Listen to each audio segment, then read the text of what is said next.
Bismillah ar-Rahman ar-Rahim. Assalamu alaikum, dear viewers. Greed is one of the greatest shortcomings which can afflict a human being. It makes him blind. It makes him irresponsible. It makes him careless about the needs of the people around him. So I would like to suggest a few measures which can help in overcoming greed. The first measure I'd like to suggest is that all of us must concentrate on some higher ideal of life, some higher goal of life. We must have a mission, an objective in life. And when we have a mission in life, when we have an objective in life, we actually start using our own wealth to realize that mission.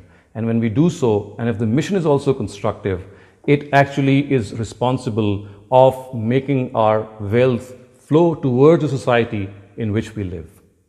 The second measure I'd like to suggest is that we need to understand that greed is something which really makes us anxious. It makes us worried. We feel anxiety all the time.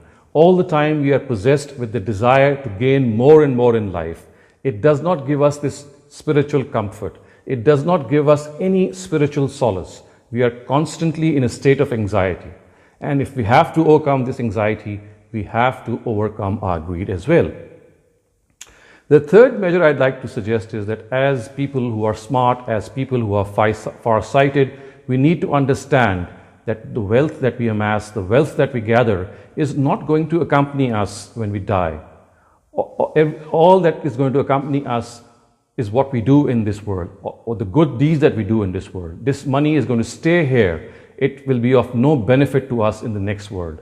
Only if we use this money for the benefit of others will it be paid back to us manyfold in the hereafter. So we have to realize as far-sighted people, as smart people, that this is just a temporary use of the money that we may have in just looking at it while we are amassing it.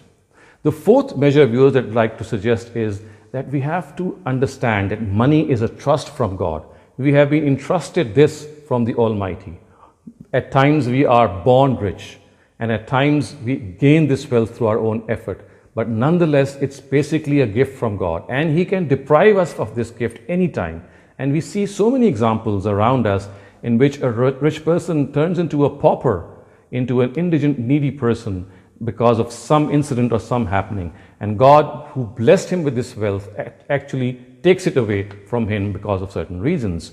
So these are some of the measures, dear viewers, that I wanted to suggest so that all of us are able to become more selfless and less selfish, less greedy, and care more about others.